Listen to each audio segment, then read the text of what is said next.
Hello friends, जय माता दी। कैसे हैं आप? साइंस हम इस टाइम पे करते हैं, 3 बज गए हैं। साइंस जीके करेंगे। Biology organisation discipline chapter number 19 रहेगा और यहाँ पर मोस्ट इम्पॉर्टेंट क्वेश्चन रहने वाले हैं। इस चैप्टर के बहुत ही कम क्वेश्चन निकले हैं, यानी इसलिए 10+ क्वेश्चन है। तो इसके बाद हम करेंगे आज ही की क्लास में नेक्स्ट टॉपिक भी 20 के कुछ क्वेश्चंस भी कर लेंगे इस क्लास में, 15 क्वेश्चन। तो प्लीज़ वीडियो में अंत तक जुड़े रहें। केवल 25+ क्वेश्चन करेंगे आज की क्लास में और आधे घंटे की अपनी क्लास रहती है। क्वेश्चन नंबर 1, विटीकल्चर माना जाता है। विटीकल्चर क्या माना जाता है? अंगूरों के उत्पादन से, संतरे के उत्पादन से, सेब के उत्पादन से और केसर के उत्पादन से। तो ये जो विटीकल्चर होता है ये हमेशा अंगूरों के उत्पादन से संबंधित होता है। तो इसका आंसर रहेगा ए। विटीकल्चर माना जाता है अंगूरों के उत्पादन से संबंधित। ठीक है फ्रेंड्स, आगे चलते हैं क्वेश्चन नंबर 2 पर। प्लीज वीडियो को लाइक करना ना भूलें। जंतु विज्ञान जियोलॉजी अध्ययन करता है। तो जंतु विज्ञान किस चीज का अध्ययन करता है? केवल जीवित वनस्पति का, केवल जीवित जानवरों का, जीवित और मृत जानवरों दोनों का, या फिर जीवित और मृत वनस्पति दोनों का। तो ये जो जियोलॉजी होती है, जिसको बोलते हैं जंतु विज्ञान, ये क्या किस चीज का अध्ययन करता है? तो 2 का आंसर रहेगा सी, जीवित और मृत दोनों, जीवित और मृत जानवरों दोनों का ही अध्ययन करता है। जीवित और मृत जानवरों दोनों का ही अध्ययन करता है जंतु विज्ञान। जीवित और मृत जानवरों दोनों का ही अध्ययन करता है जियोलॉजी। आगे चलते हैं क्वेश्चन नंबर 3 पर। क्वेश्चन नंबर 3 है, जीव विज्ञान नाम दिया गया। ये जो जीव विज्ञान नाम दिया गया किसके द्वारा दिया गया? ए लेमार्क के द्वारा, बी अरस्तु के द्वारा, सी डार्विन के द्वारा, डी लीनियस के द्वारा। तो क्या रहेगा आंसर? जीव विज्ञान का नाम दिया गया किसके द्वारा दिया गया? जीव विज्ञान का नाम यह दिया गया लेमार्क के अनुसार। ये जो लेमार्क हैं इन्होंने जीव विज्ञान का नाम दिया। लेमार्क ने जीव विज्ञान का नाम दिया।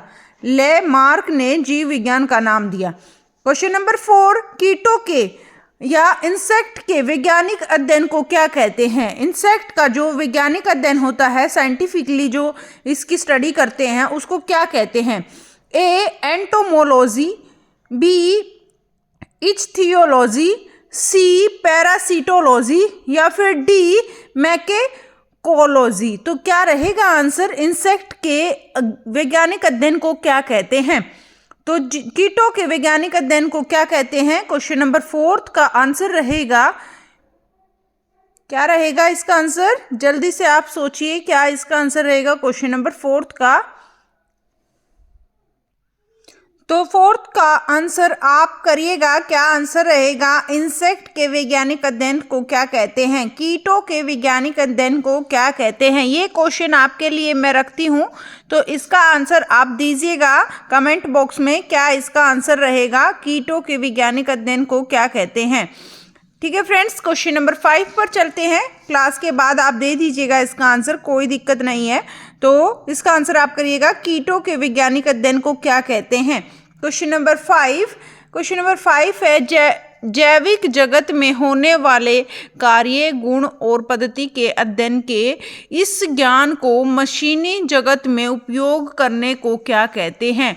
जो ये जैविक जगत है, जैविक जगत में होने वाले जो कार्य, गुण और पद्धति हैं, इनके अध्ययन के इस ज्ञान को, इनके अध्ययन के इस ज्ञान को मशीनी जगत में उपयोग करने को क्या कहते हैं? मशीनी जगत में इसका उपयोग करने को क्या कहते हैं? बायोनोमिक्स या फिर बी बायोनिक्स या फिर सी बायोनोमी या फिर डी बायोमेट्री। तो इसका क्या आंसर रहेगा? इसका आंसर रहेगा बायोनिक्स। बायोनिक्स कहते हैं, बायोनिक्स कहते हैं जैविक जगत में होने वाले कार्य और गुण और पद्धति के अध्ययन के इस ज्ञान को मशीनी जगत में उपयोग करने को क्या कहते हैं? मशीनी जगत में उपयोग करने को कहते हैं बायोनिक्स। क्वेश्चन नंबर 6 देख लेते हैं। सूक्ष्म जलवायु के लिए भली भांति अनुकूलित पेड़ पौधों को क्या कहते हैं? जो शुष्क जलवायु होती है, शुष्क जलवायु, गर्म जिसको बोलते हैं, शुष्क जलवायु के लिए, शुष्क जलवायु के लिए भली भांति अनुकूलित पेड़ पौधों को क्या कहते हैं? तो क्या कहते हैं? मरुद्भिद या फिर बी अधिपादप या फिर सी जलोदबिद या फिर डी मध्यपादक। तो क्या इसका आंसर रहेगा? क्वेश्चन नंबर 6 का आंसर रहेगा मरुदबिद। ये कहते हैं मरुदबिद शुष्क जलवायु के लिए भली भांति अनुकूलित पेड़ पौधों को क्या कहते हैं? मरुदबिद। Question number 7। क्वेश्चन नंबर 7 क्या है? पेलियो वनस्पति, पेलियो बायोबोटनी जो होती है इसके अंतर्गत अध्ययन करते हैं। तो ये जो है पेलियो वनस्पति, पेलियो बोटनी, इसके अध्ययन करते हैं। किस सवाल का अध्ययन करते हैं? जीव जंतुओं का अध्ययन करते हैं, फफूंदी का अध्ययन करते हैं, इसमें से कोई नहीं।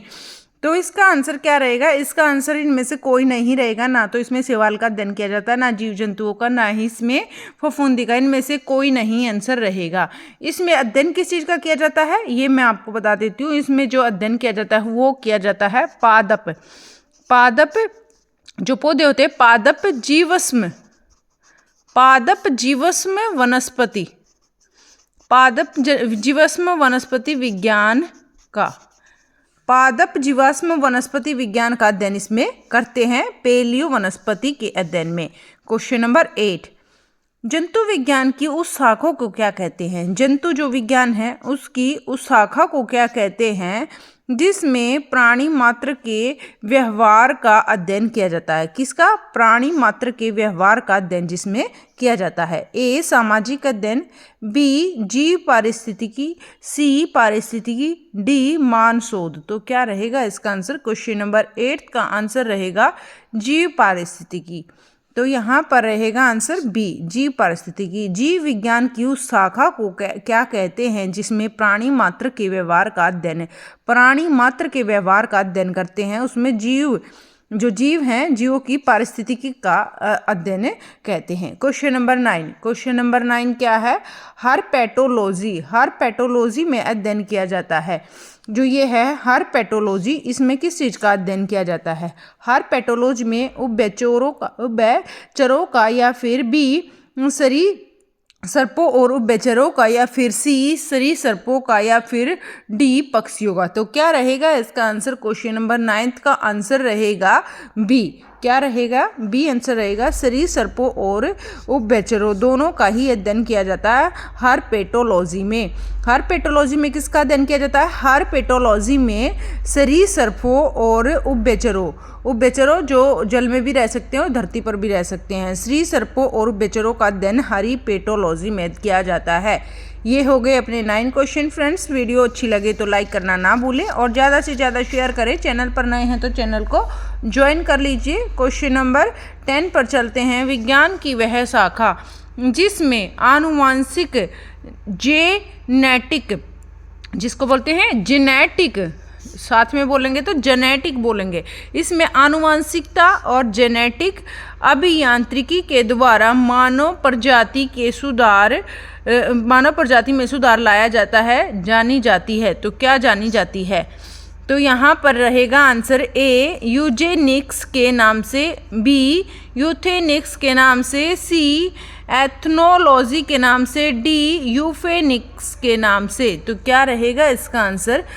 विज्ञान की वह शाखा जिसमें आनुवांशिक जेनेटिक अभियांत्रिकी के द्वारा मानव प्रजाति में सुधार लाया जाता है। किस में सुधार लाया जाता है? मानव प्रजाति में सुधार लाया जाता है, वह जानी जाती है। क्या जानी जाती है? यूजेनिक्स के नाम से, यूथेनिक्स के नाम से, एथनोलॉजी के नाम से, यूफेनिक्स के नाम से। तो यह जानी जाती है। इसका आंसर रहेगा 10th का ए यूजेनिक्स के नाम से जानी जाती है। किसके? यूजेनिक्स के नाम से जानी जाती है, यूजेनिक्स के नाम से जानी जाती है। Question number 11। निम्नलिखित जंतुओं पर विचार कीजिए। इन जंतुओं पर विचार करना है। समुद्री गाय, समुद्री घोड़ा और समुद्री सी, जिसको बोलते हैं सी लायन, इनमें से कोई नहीं।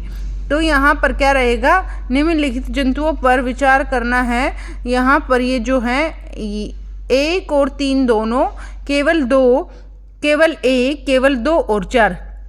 तो क्वेश्चन नंबर 11 का आंसर केवल 1 और 3 रहेगा। जो ये 1 और 3 हैं ये आएंगे जीव जंतु जो कि समुद्र में, समुद्री गाय हैं और समुद्री घोड़ा नहीं आएगा, समुद्री सिंह है, समुद्री गाय है और समुद्री सिंह है, ये दोनों के दोनों इसमें आएंगे 1 और 3। क्वेश्चन नंबर 12, जीवों के निम्नलिखित प्रकारों पर विचार कीजिए। जीवों के कुछ प्रकार दे रखे, चमगादड़, मधुमक्खी, पक्षी। उपयुक्त में से कौन सा प्रागणकारी है? कौन सा प्रागणकारी है इनमें से? केवल 2, केवल 1 और 2, केवल 1 और 3, 1 2 3। तो क्या रहेगा इसका आंसर? क्वेश्चन नंबर 12 का आंसर क्या रहेगा? इसका आंसर रहेगा 1 2 और 3, तीनों के तीनों आएंगे इसमें। ये सारे हैं प्रागणकारी, ठीक है। तो डी आंसर रहेगा 1 2 3, तीनों। चमगादड़, मधुमक्खी और पक्षी, ये तीनों के तीनों प्रागणकारी हैं। क्वेश्चन नंबर, आगे चलते हैं नेक्स्ट चैप्टर पर। यहाँ पर ये चैप्टर हमारा कंप्लीट हो गया, उसके बस इतने ही क्वेश्चन बने थे। यहाँ पर 20 चैप्टर हम कर रहे हैं साइंस जीके का। इससे पहले हमारे जो है 19 टॉपिक हो चुके हैं। अगर आपको देखना है डिस्क्रिप्शन बॉक्स में प्लेलिस्ट का लिंक मिल जाएगा। हर एक क्लास में 20-25 ऐसे क्वेश्चन हम रखते हैं। तो 20 जो लेसन है इसका आज कर लेते हैं।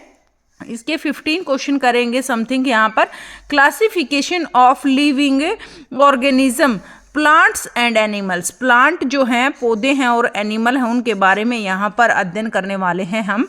तो देख लेते हैं। अधिकांश कीट श्वसन कैसे करते हैं? बहुत से जो कीट होते हैं वो श्वसन कैसे करते हैं? इंसेक्ट, कीट जो होते हैं वो श्वसन कैसे करते हैं? अधिकांश कीट श्वसन कैसे करते हैं? ए क्लोम से, बी त्वचा से, सी फेफड़ों से, डी वात तंत्र से। तो यहाँ पर क्या रहेगा? यहाँ पर रहेगा अधिकांश जो कीट हैं वो श्वसन करते हैं किससे? वात तंत्र से। वात तंत्र से अधिकांश जो कीट हैं वो श्वसन करते हैं। अधिकांश कीट श्वसन करते हैं वात तंत्र से। Question number 2। क्वेश्चन नंबर 2 क्या है फ्रेंड्स? प्लीज़ वीडियो को लाइक नहीं किया है तो लाइक कर दीजिए और प्लीज़ वीडियो में अंत तक जुड़े रहें। स्वागत है सभी का पूजा डागर जी के क्लास में। निम्नलिखित पर विचार कीजिए। क्वेश्चन नंबर 2 हम कर रहे हैं। इससे पहले हमारे 12 क्वेश्चन हो चुके हैं। अभी तक वो पीछे वाले अगर क्वेश्चन आपके रह गए तो आप दोबारा से वीडियो को देख लीजिएगा। निम्नलिखित पर विचार कीजिए। चमगादड़, भालू, कृंतक, रोडेंट उपयुक्त में से किस प्रकार के जंतुओं में शीत निष्क्रियता की परिघटना का परीक्षण किया जाता है? तो यहाँ पर क्या रहेगा? इनमें से किस परिघटना का परीक्षण किया जा सकता है? तो चमगादड़, भालू और कृंतक। तो यहाँ पर क्या आंसर रहेगा? 1 केवल 2, केवल 1 और 2, 1 2 3 और डी शीत निष्क्रियता उपयुक्त में से किसी में भी नहीं परीक्षित की जा सकती। तो क्या रहेगा इसका आंसर? इसका आंसर तीनों रहेगा, तीनों का आएगा इसमें। 1 2 3 तीनों आएंगे। चमगादड़ है, भालू है और कृंतक है। ये उपयुक्त में से जो सारे हैं ये जंतुओं में शीत निष्क्रियता की परिघटना का परीक्षण किया जा सकता है। इनमें से इन सभी में शीत निष्क्रियता की परिघटना का परीक्षण किया जा सकता है। क्वेश्चन नंबर 3, निम्नलिखित कथनों पर विचार कीजिए। ये कुछ कथन दे रखे, यहाँ पर हमें इनका विचार करना है कि फीताकर्मी, उभयलिंगी, गोलाकर्मी के अलग अलग लिंग होते हैं। 3 फाइलेरिया सूत्रकृमि होता है, या फिर 4 गिनीकृमि एनेलिड है। तो यहाँ पर क्या आंसर रहेगा? इन पर हमें विचार करना है कि ये कौन सा सही है, कौन सा नहीं है। तो टैपवॉर्म बायसेक्सुअल यानी उभयलिंगी और राउंड वॉर्म के अलग अलग लिंग होते हैं, और फाइलेरिया सूत्रकृमि होता है, गिनीकृमि एनिलिड है। तो यहाँ पर क्या आंसर रहेगा? क्वेश्चन नंबर 3 का आंसर रहेगा यहाँ पर हमारा 1 2 और 3 तीनों आए। 1 2 और यहाँ पर बस 1 और 2 हमारे सही रहेंगे, यानी 1 और 2 ये दोनों सही रहेंगे। 1 और 2 बी आंसर रहेगा। यहाँ पर बी आंसर रहेगा इसका। फीताकर्मी उभयलिंगी गोलकृमि के अलग अलग लिंग होते हैं। ये दोनों ही सही हैं, बाकी ये हमारे गलत हैं दोनों के दोनों। तो ये आपको याद रखने हैं। आगे चलते हैं क्वेश्चन नंबर 4 पर। क्वेश्चन नंबर 4 क्या है हमारा? प्लीज़ वीडियो में अंत तक जुड़े रहें, फटाफट से कर लेते हैं। ज़्यादा क्वेश्चन इसमें भी हमने नहीं रखे हैं, केवल 15 क्वेश्चन इसके हम करेंगे आज की क्लास में। 4 क्वेश्चन पर हम चल रहे हैं, केवल हम आधे घंटे की क्लास रखते हैं, इससे ज़्यादा हम क्वेश्चंस नहीं करते हैं, साइंस के थोड़ा बोरिंग हो जाता है। क्वेश्चन नंबर 4, भारत में पाए जाने वाले स्तनधारी ड्यूगोंग के संदर्भ में निम्नलिखित कथनों में से कौन सा सही है?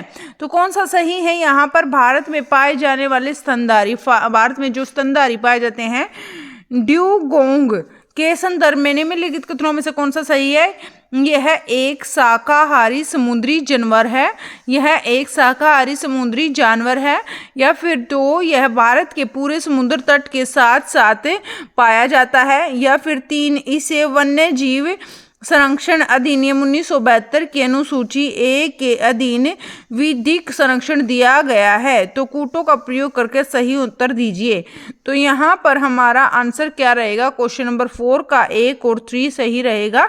तो यह एक जो ये है क्या, स्तनधारी ड्यूगोंग, तो ये ड्यूगोंग जो है स्तनधारी है, इसमें यह एक शाकाहारी समुद्री जानवर है। तो ये ड्यूगोंग जो है यह एक शाकाहारी है, समुद्री जानवर है। यह भारत के पूरे समुद्री तट के साथ साथ पाया जाता नहीं, ऐसा नहीं हो सकता।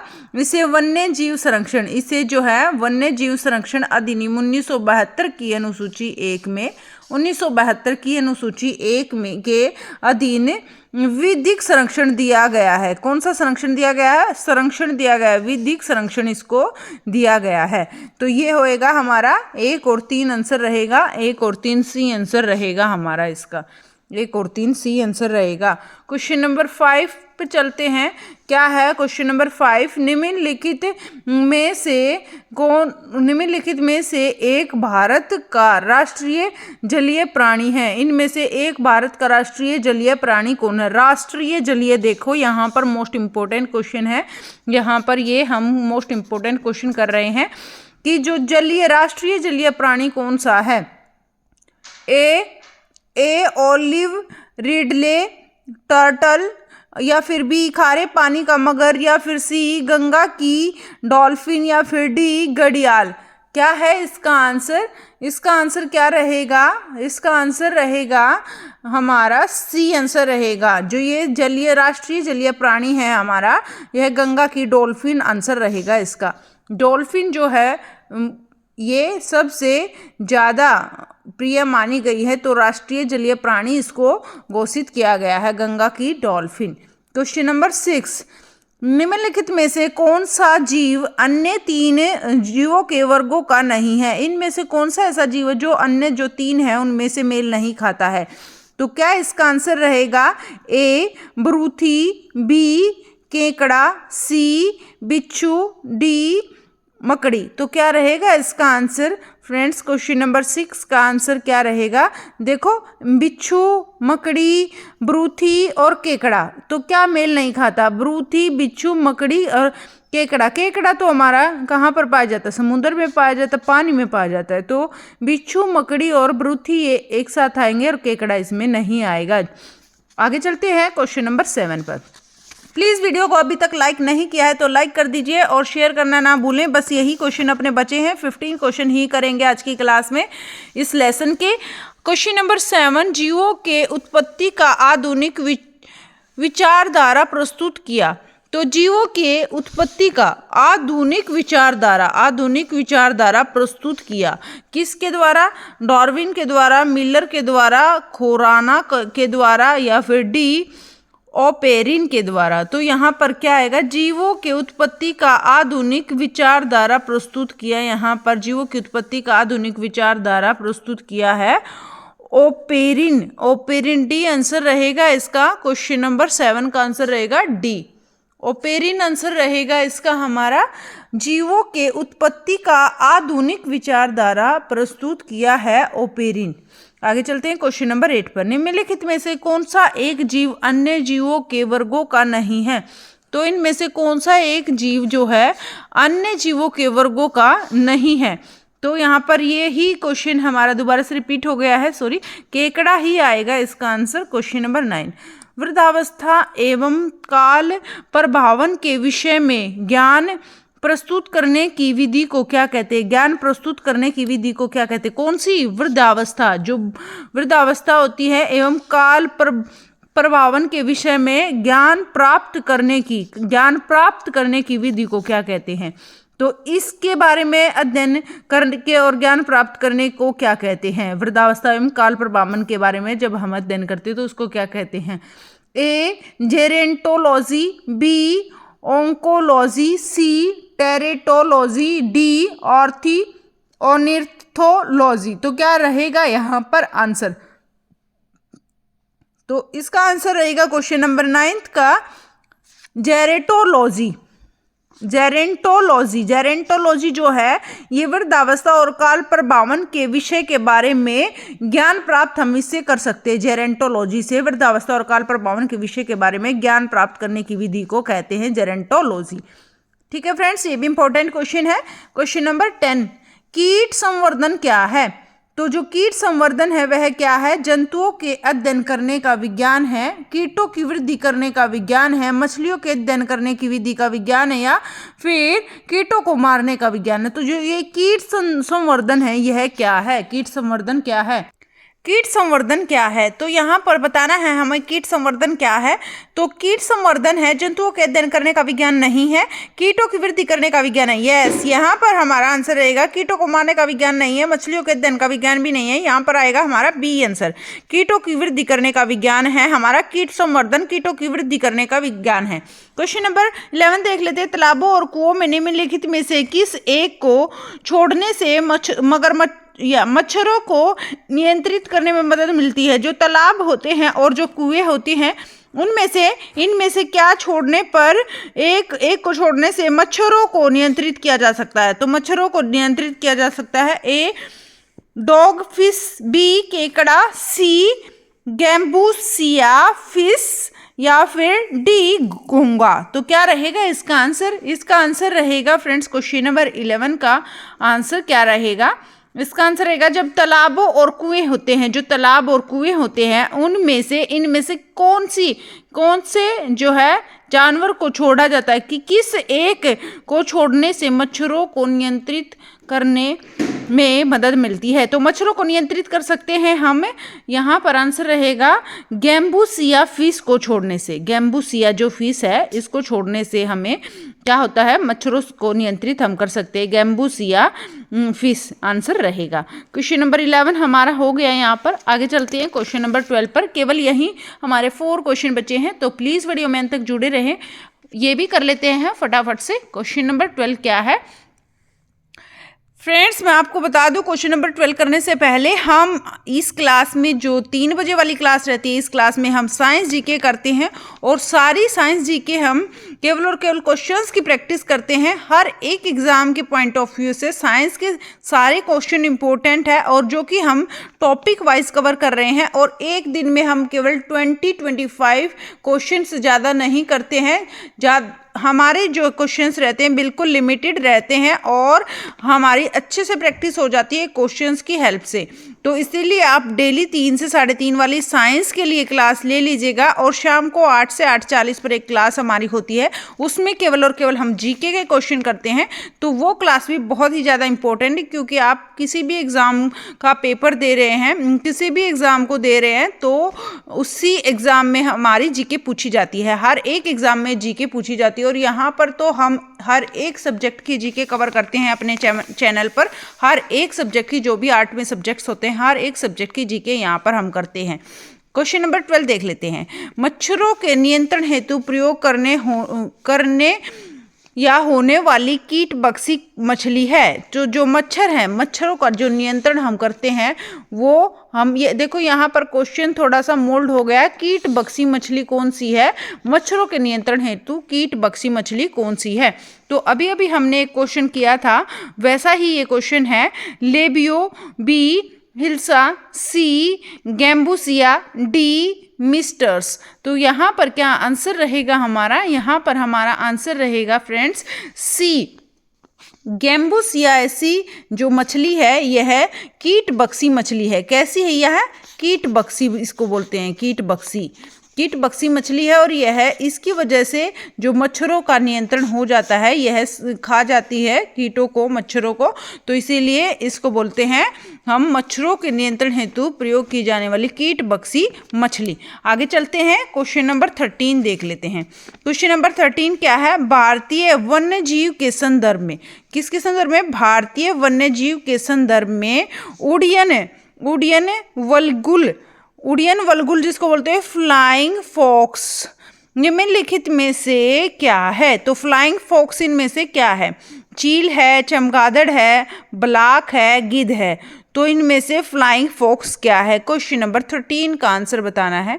तो क्वेश्चन नंबर 13 का आंसर रहेगा हमारा जो ये है चमगादड़। क्या रहेगा इसका आंसर? भारतीय वन्य जीव के संदर्भ में फ्लाइंग फॉक्स इनमें से है हमारा चमगादड़। क्या है? चमगादड़ है इनमें से फ्लाइंग फॉक्स।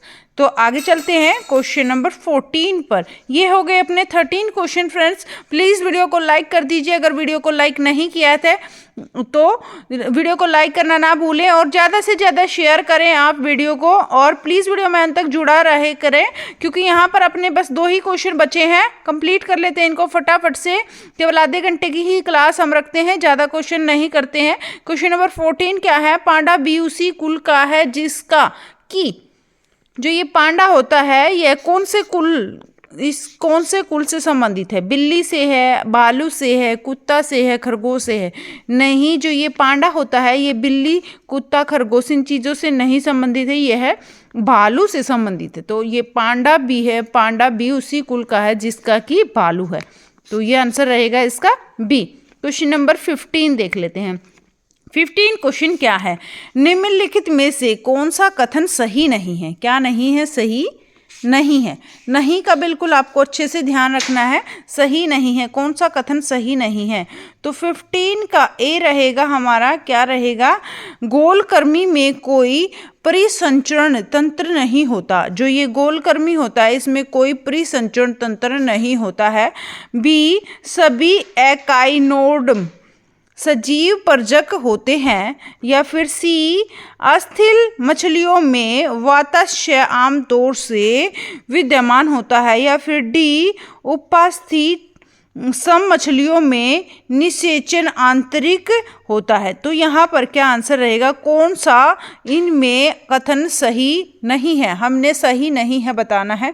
तो इनमें से जो ये गोलाकर्मी में कोई परिसंचरण तंत्र नहीं होता है, ये बिल्कुल सही है, गोलाकर्मी में कोई परिसंचरण तंत्र नहीं होता है। और जो ये है बी, सभी एकाइनोडम सजीव परजक होते हैं, ये हमारा गलत है, ये सही नहीं है। सभी एकाइनोडम सजीव परजक होते हैं। तो ये सी जो है, अस्थिल मछलियों में वाताश्य आमतौर से विद्यमान होता है। तो ये अस्थिल जो मछलियाँ होती हैं इनमें वाताश्य आमतौर से विद्यमान होता है। और जो अस्थिल और उपास्थि सम मछलियों में निषेचन आंतरिक होता है। तो ये भी हमारा सही है। तो ये हो गए अपने 15 question friends. Thank you so much video में अंत तक जुड़े रहने के लिए, और वीडियो को लाइक करना ना भूलें, शेयर करना ना भूलें, और अगर क्वेश्चंस अच्छे लगे तो कमेंट करें। Thank you so much, bye bye, take care. फिर मिलते हैं नेक्स्ट वीडियो में शाम को 8 से 8:40 पर। ये आप क्लास पर भी पक्का आए करें क्योंकि यहाँ पर भी हम जीके के बहुत इंपॉर्टेंट क्वेश्चंस करते हैं। Thank you so much, bye bye, take care.